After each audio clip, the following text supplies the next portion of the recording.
കേരളത്തെ അക്ഷരാർത്ഥത്തിൽ ഞെട്ടിച്ച കൊലപാതകമായിരുന്നു ശരിക്കും തിരുവനന്തപുരം വെഞ്ഞാറമൂട്ടിൽ നടന്നത്. എന്നാൽ പ്രതിയായ അഫാന് ഇനിയും ഒരു കൂസലുമില്ല എന്നതും യാഥാർത്ഥ്യമാണ്. വെഞ്ഞാറമൂട് കൂട്ടക്കൊലക്കേസ് പ്രതി അഫാൻ കുഴഞ്ഞു വീണ നാടകമെന്ന നിഗമനത്തിലാണ് പോലീസ് ഇപ്പോൾ എത്തി നിൽക്കുന്നത്.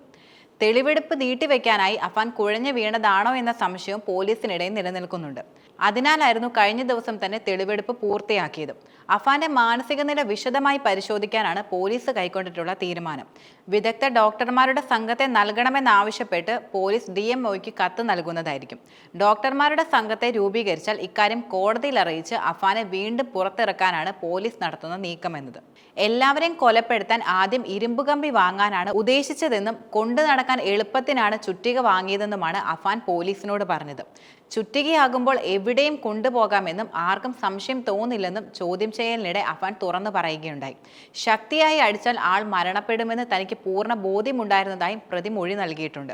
പലപ്പോഴും കുറ്റബോധമോ ഭാവവ്യത്യാസമോ ഇല്ലാതെയാണ് അഫാൻ പോലീസിനോട് യഥാർത്ഥത്തിൽ പെരുമാറിയത്. വെള്ളിയാഴ്ച ഊണ് കഴിക്കുമ്പോൾ മീൻകറി ഇല്ലേ എന്നായിരുന്നു അഫാൻ പോലീസിനോട് ചോദിച്ചിരുന്നത്.